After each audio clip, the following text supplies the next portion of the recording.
I'm going to turn it over to both of you for this really interesting conversation about assessments. Well, it's great. Dr. Charles, a lot of people don't show up to these things thinking, I want to learn everything I can learn about assessments today. But what they really want to know is about how to select and how to hire, the right people. And I was thinking about this morning, just I'm going to throw you a curveball, by the way, not what we talked about.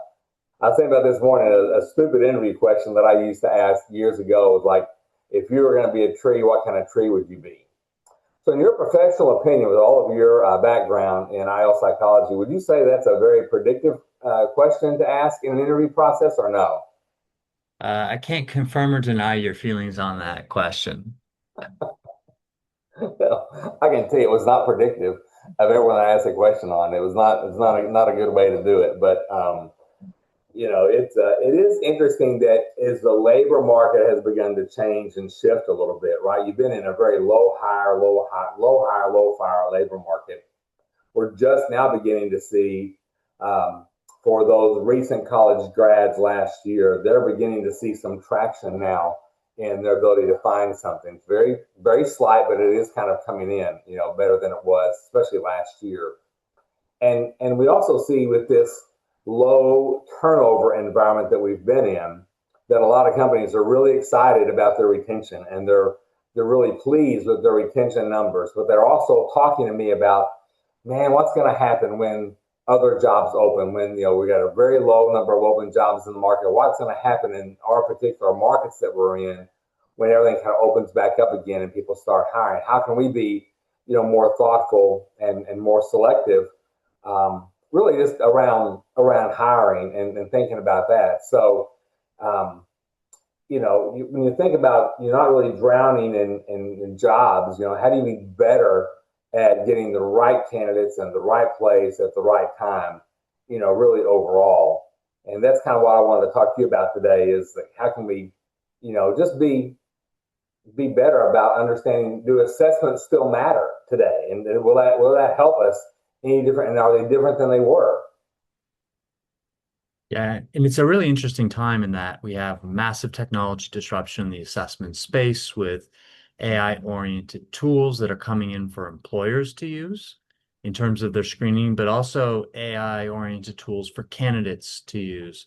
So at the same time where in past historical cycles, assessments would be showing an upswing as we have larger candidate pools, as we have, fewer roles, and we need to be more selective potentially in each role. The consequence of an error increases, so it makes it worth it to invest in more and more tools. It's also the same time where some organizations and decision makers are losing a little bit of faith.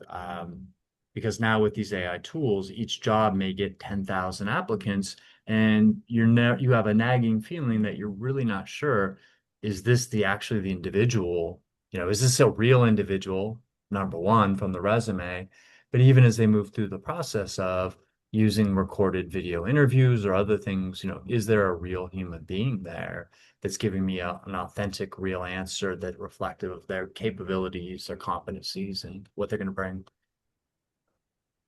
I've had a conversation within the last 48 hours with a client, and one of the challenges that they were having is that the person who showed up for the recruiter phone screen was different than the person that showed up for the interview. Mhm. And how do you kind of vet that candidate really in between, those stages? And that is not a conversation and not a situation that I have heard of in years, quite honestly. That it really hadn't bubbled up, to the degree that it kind of did today. And, when I think about basic qualifications that everybody has, or selecting, the top talent overall, one of my favorite examples is some of the work that you've done in, collegiate and professional sports, because, talk about the stakes being so high, right? So the stakes are really high. There's only talking about hiring very few people, selecting, drafting, if you might call it, very few people into those roles, right? So tell us a little bit about some of the work that you've done, in that area, what you can tell us in that area.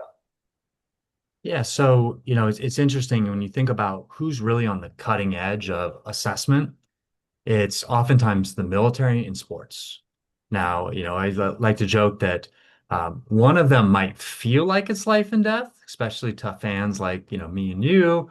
One of them might actually be life and death. So, one of the things we see in those domains, and we've seen this also kind of spill over a little bit into the executive space in both the corporate world, is that, the decisions really do matter, right? We're talking about licensing deals, stadiums. Certainly we can think about a place like Buffalo is getting a new stadium. That probably wouldn't have happened if they hadn't had a particular draft pick in their quarterback who has created excitement and success for the club.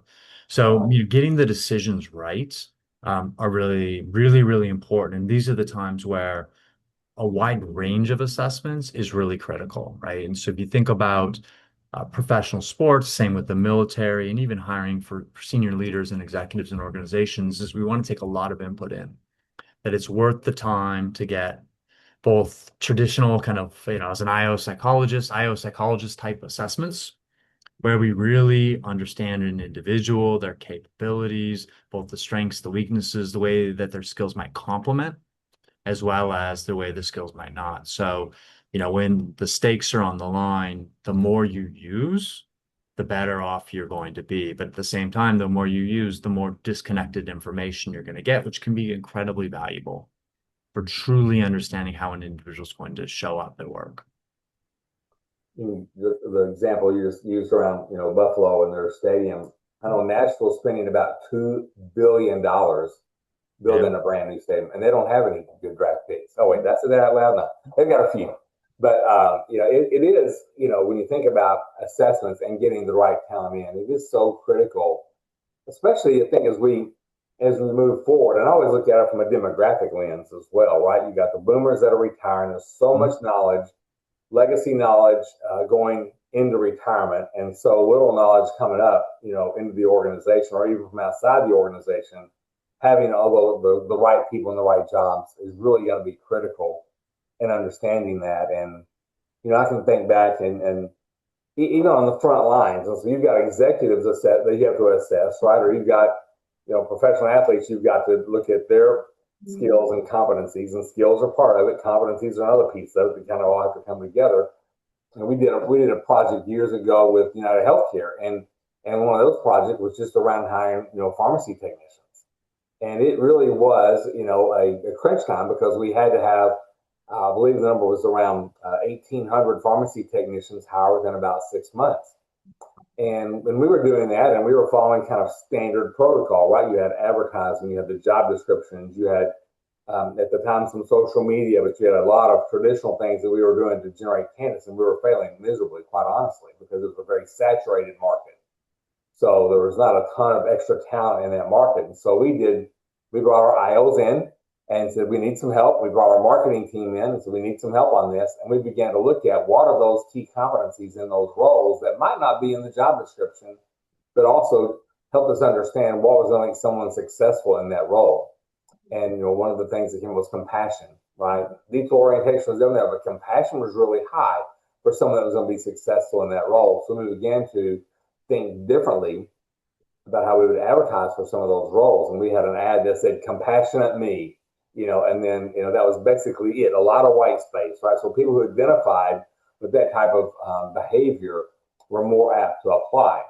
The other thing that we did is we did some segmentation, and we found that there's some marketing segmentation. And if you've done any of my calls, you've probably heard me talk about this in the past, is that all of us fall within about 65 different market segments of how we spend our discretionary income based on your income and where you live. And if you're a family or a blended family or a single individual, there's a lot of different ways we spend our discretionary income, and those all go into PRISM segmentation. And that lets us understand where people are spending their time and their money outside of their work life. So it's very consumer oriented. And we found that these pharmacy technicians only fell into 5 of these unique groups. I was kind of excited about that. And then when I learned that there had nothing in common except for 2 things in all 5 of these groups. It's a very diverse group. You had all generations represented in these 5 different PRISM segments. But the only 2 things they had in common is they went bowling once a month and they ate at Taco Bell once a month. I'm like, well, great. How in the world is that going to help us, find top performers for this organization and increase the level of qualified candidates in the pool? And the IO is like, trust the science, right? You got the data here. You got to trust your data. And so I did, and we began having bowling parties, and we began generating candidates to come into these bowling parties, and it was wildly successful. The quality of the candidates, the number of candidates that were qualified increased by 29% out of the gate, right? And Mhm. so we began, before that, we were spending about $180,000 a quarter to try to Wow. generate candidates and failing miserably. That got cut down to really about 10,000. Big bowling parties is all we were having, and we were able to fill those jobs within about 8 months. So it was quite the turnaround using data and using science to think differently about how to do selection. And that was kind of the top end of the funnel, right? So it's a little bit different, some of the things that you're talking about, but that was a really good example for us. And we still use that same methodology today around our top performers and top performer studies to really understand, what's going to drive the right candidate into the organizations that we're doing the recruiting for. And if I'd been really smart back then, I would have served tacos at the bowling party, but I didn't think that all the way through. I don't guess, but it really is an interesting way to do, to impact the top end of the funnel to get quality of candidates in and using things that are going to help make the selection, better. Yeah, and I love this example because it really, for me, highlights a couple key issues as we're thinking about the top of the house and in these really hard to fill elite roles with top individuals. Is that, number one, there was not one path to success, right? That there were five different profiles that you found that really targeted your individuals, and you found a strategy within that that really allowed you to differentiate, which can be very difficult at the top, right? Everybody's smart. Everybody's got experience. And so what are the things that really differentiate? And that's why, somebody, as you know, that I'm really big on assessments. This is kind of my thing, and that with a rich assessment strategy, it will allow you to see, well, what are the different pathways to success? As you know, like working with professional sports, we've seen individuals who might be seen as an amazing teammate on multiple teams that they played for. But if you were to look at the personality profile, they're not team oriented in any way. Right? That's just not their natural tendency. But these individuals are so smart and problem solvers, they cognitively know what they need to do to succeed. And so, if we were to only look at the personality profile, we would be missing out on Hall of Famers ultimately. And so I love that idea of thinking about taking the data, particularly rich assessment data across a wide range of competencies and a wide range of modalities to get the different pathways to success. Because particularly for executives, it gets pretty narrow, in terms of how we see it. Oftentimes it's the people that are like us, right? That we came up the ranks, we did it this way. It's the only way to succeed. Well, no, maybe there's 30 ways of succeeding. And I think what you find is that there's a lot of hidden talent when you open up the pathways, and each one's equally effective. One's not necessarily better than the other, but the other piece is that you got enough information that allowed you to differentiate. One thing we like to do is contrast abilities. So, for example, there's this idea called ability tilt. So, if you were to take individuals who were scoring perfect scores on the SAT, like at age 12, or close to it. So, let's say they have perfect score on math, high score on verbal, but not perfect, or vice versa, those slight imbalances in terms of their ability will predict which one of those groups gets patents versus Academy Awards. That if you're tilted towards the verbal, you're more likely to be Pulitzer Prize winning novelist, an Academy Award winner. If you're tilted a little bit towards the math, you're more likely to be a science professor, have patents, win a Nobel Prize. So even at those top ends, where we're getting what we would call restriction of capabilities because everybody's good for the most part in a legitimate pool for your top talent, any little edge matters, but you have to have data to do that and consider multiple pathways, just like your story. I love that. I'm pretty sure my SAT score didn't tilt me in any of one of those two directions, either Hall of Fame uh, or Oh, patented. But well, you had no tilt because they were perfect. yeah, far far from it, my friend. Far from it. So I just want to go back. You call that ability tilt? Is that the kind of the term that you use? Yeah. Is that a term you made up, or is that a scientific term, or is that common around It's executive assessments or? yeah, it's something certainly we've seen a lot in the educational testing domain and has kind of moved much more recently into the employment domain. And so, me and my team, we've been using that idea to really understand that once we've taken an ability, right, we've got these high ability individuals, let's look for any little spot where there's some differentiation. And oftentimes those small little tilts it's a form of differentiation will give us additional prediction of the future. And so, and it's just reusing data we already have, just being smart about it. Do you find that when you talk to senior executives that are in the C-suite and they're wanting to bring in another member, right? And there's already 5 to 7 individuals that are obviously high Mhm. performing individuals. They're trying to bring someone in. Is there resistance to the idea of using these assessments or bringing someone that's not just like them? Or we've seen a lot of people move up from inside the organization more Mhm. recently than from outside. You think that's part of that, or what are your thoughts on getting them to think maybe differently about that? Yeah, what we like to do is to say, particularly if you have an organization that has really good information about their executive and senior teams, to do a heat map and see like where do you have a lot of capability already and where are areas that are really important, but essentially that, if it's fire to ice, where do you have like molten lava because you have so much of this capability that maybe it's not healthy, all the way down to where are you lacking important capabilities. So if we think about the idea that teams really need to be adaptable. They really need to be able to flex and to adjust. If it's you're optimally adapted in one way, you end up like the dinosaurs, right? You can't adjust when the environment changes. So having a broad capability skill set that's complementary, it can really lead to effectiveness of senior teams. And it also can kind of get you out of that tunnel vision of we need people of this particular mold. I'm a big fan of Moneyball, the book.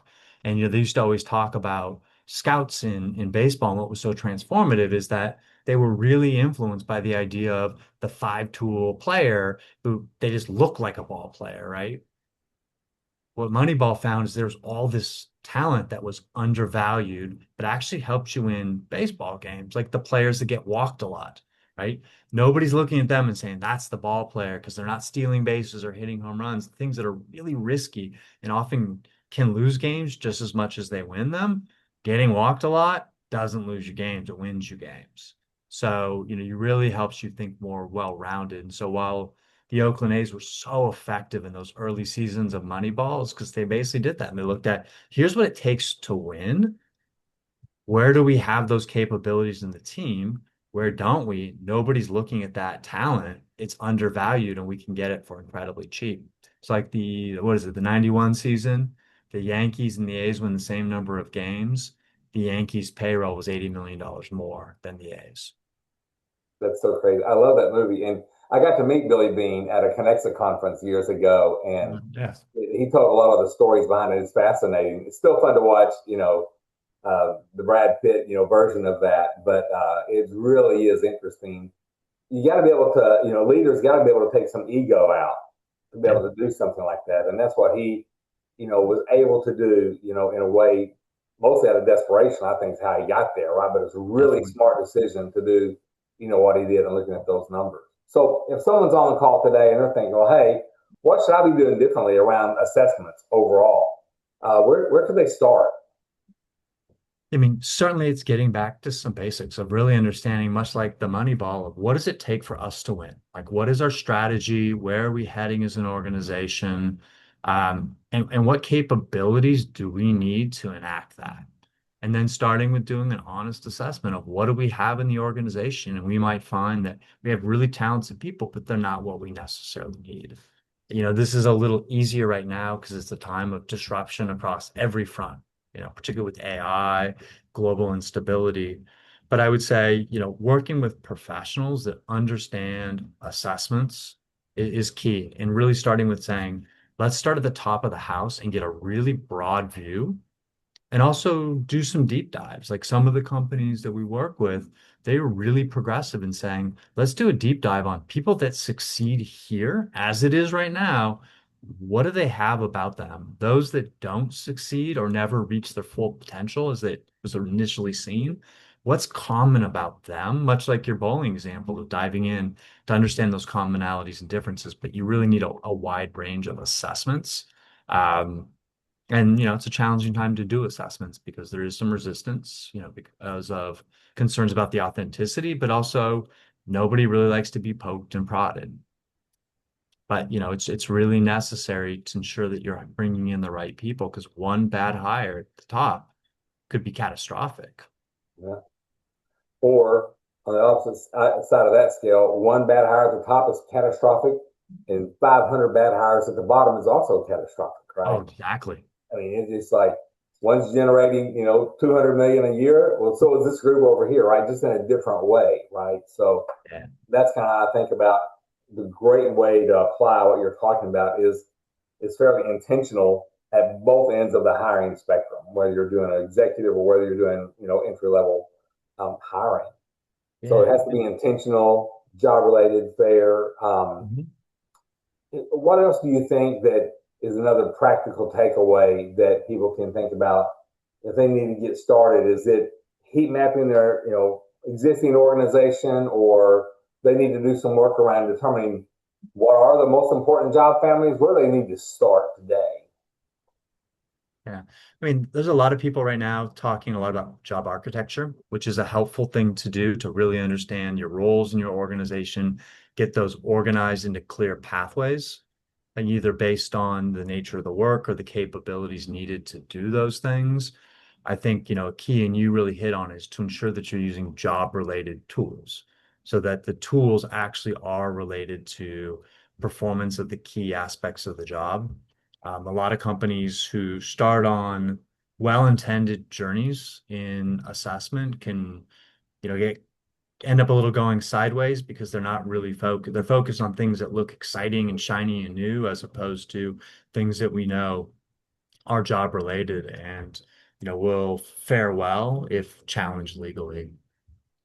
And as IO psychologists, we've been studying this stuff for 100 years, so it's lots of good advice that professionals can offer. But if it seems shiny and new, and the individual selling it to you can't answer some basic questions about how it works, how scores are created, what's the evidence of its job relatedness, that should be a red flag. But right now, there's a lot of snake oil out there.